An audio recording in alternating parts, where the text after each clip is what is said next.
যদি ভেবে থাকেন মার্কিন প্রেসিডেন্টের নিরাপত্তা সবচেয়ে কঠিন, তাহলে আপনি সম্ভবত ভ্লাদিমির পুতিনের চারপাশে নিরাপত্তা ব্যবস্থার খবর রাখেন না। কারণ রাশিয়ার প্রেসিডেন্ট পুতিন কোনো সাধারণ রাষ্ট্রপ্রধান না। তার আশেপাশে এমন এক নিরাপত্তা বলয় তৈরি করা হয় যা দেখতে অনেকটা হলিউড সিনেমার মতো লাগে। পুতিনের ব্যক্তিগত নিরাপত্তার দায়িত্বে আছে ফেডারেল প্রোটেক্টিভ সার্ভিস। এই সংস্থার কাজই হলো রাষ্ট্রপতিকে ঘিরে একটা অদৃশ্য দেয়াল তৈরি করে রাখা। FSO এর সদস্য সংখ্যা কত তা গোপন, কিন্তু ধারণা করা হয় এদের সদস্য সংখ্যা 5000-এর বেশি। এদের মধ্যে মাত্র কয়েকজন সরাসরি পুতিনের আশেপাশে থাকে, বাকিরা এমন এমন জায়গায় থাকে যা কেউ ধরতেই পারে না। আপনি যদি ভাবেন তারা শুধু পিস্তল আর ওয়াকিটকি নিয়ে ঘোরে, তাহলে ভুল। পুতিনের বডিগার্ডদের কাছে থাকে আধুনিক স্নাইপার রাইফেল, বিশেষ ধরনের ব্রিফকেস যেটা দিয়ে গুলি করা যায়, নন মেটালিক অস্ত্র এবং বিশেষ ধরনের জ্যামিং ডিভাইস যা কাছাকাছি সব ড্রোন, ফোন বা ইলেকট্রিক ডিভাইস বন্ধ করে দিতে পারে। এছাড়া তাদের কাছে থাকে রিমোট বোমা detector, pressure sensor, explosive scanner, এমনকি কিছু বডিগার্ডের চোখের চশমায় থাকে ছোট ক্যামেরা যা সরাসরি লাইভ ভিডিও পাঠায় পুতিনের নিরাপত্তা হেডকোয়ার্টারে।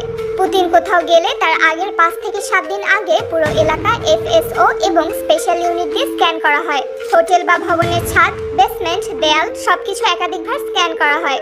আর সবচেয়ে অবাক করা ব্যাপার হলো পুতিন কোন রোড দিয়ে যাবেন তা আগে থেকেই কেউ জানে না। তার নিরাপত্তার জন্য একসাথে 3 থেকে 4টা আলাদা একই মডেলের গাড়ি ছাড়া হয়, যার মধ্যে কোনটাতে পুতিন বসে আছে তা কেউ জানে না। এখানে একটা জিনিস আপনাদের অবিশ্বাস্য মনে হতে পারে, বিভিন্ন গোয়েন্দা সংস্থা জানিয়েছেন পুতিনের একাধিক ডামি বা বডি ডাবল আছে। মানে তার মতো দেখতে হুবহু 2 থেকে 3 জন মানুষ আছে যারা গুরুত্বপূর্ণ মুহূর্তে সামনে আসে। পুতিন নিজেও একবার স্বীকার করেছিলেন একসময় বডি ডাবল ব্যবহার করার কথা ভাবা হয়েছিল, এমনকি কয়েকবার ব্যবহারও করা হয়েছে। পুতিন যেটা খাচ্ছেন সেটা তাকে দেওয়ার আগে 3বার টেস্ট করা হয়। রাশিয়ার স্পেশাল টেস্টিং ইউনিট তার খাবার, পানি, ফলমূল এমনকি কফি পর্যন্ত ল্যাবে পাঠিয়ে তবেই পরিবেশন করে। পুতিন সবসময় 20টারও বেশি গাড়ি নিয়ে চলাফেরা করেন, পুরো রাস্তা বন্ধ করে দেওয়া হয়।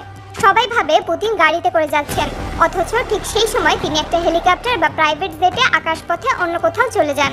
এভাবে প্রতিপক্ষদের বিভ্রান্ত করে পুতিনের নিরাপত্তা টিম দারুণ কৌশল অবলম্বন করে চলে। পুতিন যেটা গাড়ি হিসেবে ব্যবহার করেন সেটা কোনো সাধারণ গাড়ি না, এর নাম সিনেট লিমুজিন। দেখে যদিও বোঝার উপায় নেই, এটা একটা মিনি ট্যাঙ্কের মতো। এটা বুলেট প্রুফ, বোমা প্রুফ, কেমিক্যাল গ্যাস প্রতিরোধী এবং এমনকি পানির নিচে থেকেও কিছুক্ষণ চলতে পারে। গাড়ির দরজা এতটাই ভারী যে সাধারণ মানুষের পক্ষে একা খুলে ফেলা সম্ভব না। পুতিন একটা বিশেষ প্লেন ব্যবহার করেন। এই প্লেন বুলেট প্রুফ, এমনকি ব্যালিস্টিক মিসাইল প্রুফ।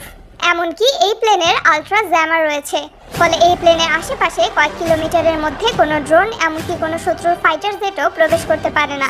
আরও একটি মজার ব্যাপার হলো এই প্লেনের সাথে সবসময় 6টি ফাইটার জেট উঠতে থাকে, যেগুলো পুতিনকে সর্বোচ্চ নিরাপত্তা দিতে দিতে নিয়ে যায়। 2022 সালের পর থেকে পুতিন প্রায়ই প্লেন নয়, বিশেষ এক সিক্রেট ট্রেন ব্যবহার করছেন। ট্রেনটা দেখতে একেবারে সাধারণ রাশিয়ান রেলওয়ের মতোই, কিন্তু ভেতরে ঢুকলেই আপনার চোখ কপালে উঠে যাবে। এই ট্রেনে jammer, helipad, control room, medical unit, এমনকি আত্মরক্ষার জন্য রকেট সিস্টেমও আছে। যদি কেউ পুতিনের কাছাকাছি যেতে চায়, হোক সে রাজনীতিবিদ, বিজ্ঞানী বা সাংবাদিক কিংবা রাশিয়ার নাগরিক, তার ব্যাকগ্রাউন্ড চেক করা হয়। কেউ যদি কোনোদিন ফেসবুকে বা সোশ্যাল মিডিয়ায় পুতিন বিরোধী কিছু লিখে থাকে, even if it's 10 years ago, তাকে অনুমতি দেওয়া হয় না।